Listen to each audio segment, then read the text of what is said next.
प्यारे बच्चों, आज मैं आपको एक बंदर और एक मगरमच्छ की कहानी सुनाता हूँ। एक दफ़ा का जिक्र है कि एक बंदर नदी के किनारे दरख्त पर रहता था। बंदर अकेला था क्योंकि इसका कोई दोस्त या ख़ानदान नहीं था, लेकिन वो खुश और मुतमईन था। दरख्त ने इसे खाने के लिए काफ़ी मीठा जामुन का फल दिया। इसने इसे धूप से साया और बारिश से पनाह भी दी। एक दिन एक मगरमच्छ दरिया में तैर रहा था। वो बंदर के दरख्त के नीचे आराम करने के लिए किनारे पर चढ़ गया। हेलो, बंदर ने पुकारा, जो एक दोस्ताना बर्ताव करने वाला जानवर था। हेलो, मगरमच्छ ने हैरान होते हुए जवाब दिया। क्या तुम मुझे जानते हो? मुझे खाना कहाँ से मिल सकता है? मैंने सारा दिन कुछ नहीं खाया और मैं भूखा हूँ। अब आप सोच रहे होंगे कि मगरमच्छ बंदर को खा जाना चाहेगा, लेकिन ये एक बड़ा ही शफीक और शरीफ मगरमच्छ था और ये ख्याल कभी इसके दिमाग में नहीं आया। मेरे दरख्त में बहुत फल हैं, क्या आप कुछ खाना चाहेंगे? बंदर ने कहा, जो खुद भी बहुत मेहरबान था। बंदर ने जामुन का कुछ फल मगरमच्छ की तरफ नीचे फेंक दिया। मगरमच्छ इतना भूखा था कि इसने तमाम जामुन खा लिए। हालांकि मगरमच्छ आमतौर पर फल नहीं खाते। इसे मीठा मीठा फल बहुत पसंद था और गुलाबी गूदे ने इसकी ज़बान को जामुनी बना दिया। जब मगरमच्छ अपनी मर्ज़ी के मुताबिक खा चुका तो बंदर ने कहा, जब भी आप मज़ीद फल खाना चाहें वापस आ जाइएगा। जल्द ही मगरमच्छ हर रोज़ बंदर के पास आ जाता। दोनों जानवर अच्छे दोस्त बन गए। वो बातें करते, एक दूसरे का कहानियाँ सुनाते और बहुत से मीठे जामुन एक साथ खाते। एक दिन मगरमच्छ ने बंदर को अपनी बीवी और ख़ानदान के बारे में बताया। बंदर ने कहा, आज आप वापस जाते वक्त अपनी बीवी के लिए भी कुछ फल ले जाना। मगरमच्छ की बीवी को जामुन बहुत पसंद आए। इसने पहले कभी इतनी मीठी चीज़ नहीं खाई थी, लेकिन वो अपने शौहर की तरह मेहरबान और नरम मिजाज नहीं थी। इसने अपने शौहर से कहा, तसव्वुर कीजिए कि बंदर जब ये जामुन रोज़ाना खा जाता है तो इसका जायका कितना मीठा होगा। मेहरबान मगरमच्छ ने अपनी बीवी को समझाने की कोशिश की कि वो बंदर को नहीं खा सकता। मगरमच्छ ने कहा, वो मेरा बहुत अच्छा दोस्त है। मगरमच्छ की लालची बीवी ना सुनती। अपने शौहर से वो काम कराने के लिए जो वो चाहती थी, इसने बीमार होने का बहाना किया। मगरमच्छ की बीवी ने कहा, मैं मर रही हूँ और सिर्फ प्यारे बंदर का दिल ही मुझे ठीक कर सकता है। इसने अपने शौहर को पुकारा, अगर तुम मुझसे मोहब्बत करते हो तो तुम अपने दोस्त बंदर को पकड़ोगे और मुझे इसका दिल खाने दोगे। बेचारे मगरमच्छ को समझ नहीं आ रही थी कि वो क्या करे। वो अपने दोस्त को खाना नहीं चाहता था, लेकिन वो अपनी बीवी को मरने नहीं दे सकता था। आखिरकार इसने फैसला किया इसे क्या करना है, और अगली बार जब वो बंदर के पास गया तो इसने इससे कहा कि वो इसकी बीवी से मिलने आए, क्योंकि वो जामुन की खूबसूरत फल के लिए ज़ाती तौर पर इसका शुक्रिया अदा करना चाहती थी। बंदर खुश हुआ, लेकिन कहा वो नहीं जा सकता क्योंकि वो तैरना नहीं जानता था।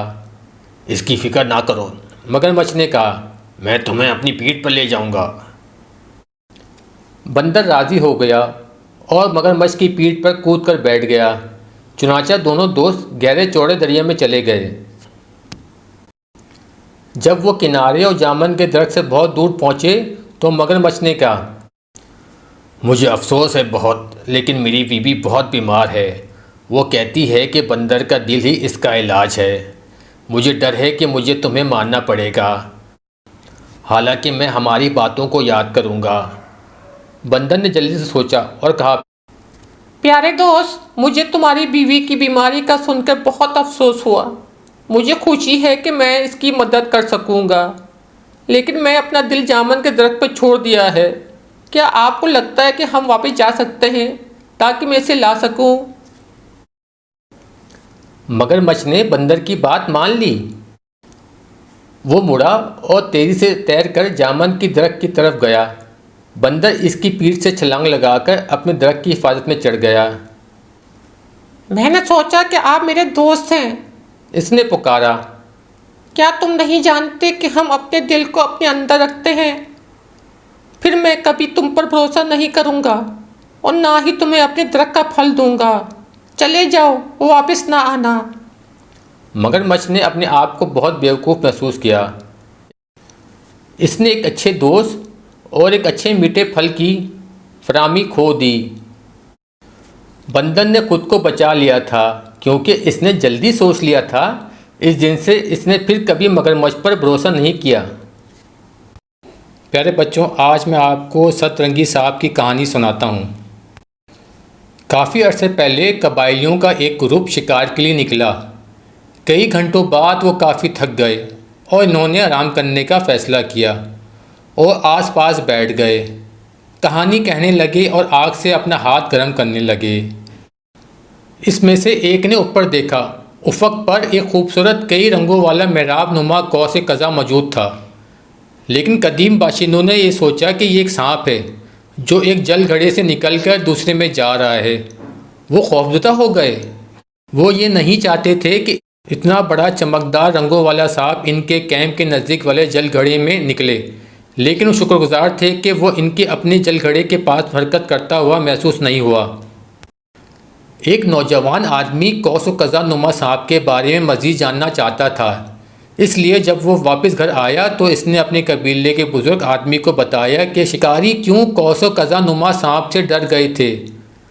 इस बुज़ुर्ग आदमी ने कहा, कौस कज़ा नुमा सांप इस जंगल की मखलूक है जिसने ज़मीन को शक्ल बख्शी। शुरू में ज़मीन सपाट थी और कौस कज़ा नुमा सांप ने ज़मीन तक अपना रास्ता बनाया, जिसके जिस्म की हरकत से पहाड़ियाँ और वादियाँ वजूद में आईं। जहाँ नदियाँ रहती हैं वो ख्वाबों की सरजमीन पर सबसे बड़ा था और इसकी कुव्वत से ख्वाबों की सरजमीन की तमाम मखलूक डरती थी। आखिरकार ज़मीन को शक्ल देने की कोशिश करते करते थक कर कौस कज़ा नुमा सांप जल घड़े में रेंग कर चला गया, जहाँ वो ठंडे पानी में लेट गया, जिससे इसे सुकून मिला और इसके जिस्म के चमकीले रंग नरम हो गए। हर बार जब जानवर जल घड़े की तरफ जाते वो पानी में हलचल पैदा करने से होशियार रहते। हालांकि वो इसे नहीं देख सकते थे क्योंकि वो जानते थे कि वो वहाँ है। वो सिर्फ भारी तूफ़ानी बारिश से ही बाहर आता है। जब इसके जल घड़े में हलचल होती है और जब धूप इसके रंगीन जिस्म को छूती है तब वो जल घड़े से बाहर आता है और दरख्तों के ऊपर से बादलों और दूसरे जल घड़े के दरमियान तक का सफ़र करता है। लोग खौफज़दा हो गए थे कि वो गुस्से में था और वो दोबारा ज़मीन को मच सकता था। इसलिए इसके नए घर में जाने तक सभी लोग बिल्कुल खामोश रहते। वहाँ पहुँचने पर वो एक बार फिर पानी के नीचे गायब हो गया और दिखाई नहीं दिया। इसलिए कदीम बाशिंदे कौस कज़ा नुमा सांप को परेशान ना करने के मामले में मोहतात रहते हैं, क्योंकि इन्होंने इस आसमान में एक जलघड़े से दूसरे में जाते हुए देखा है।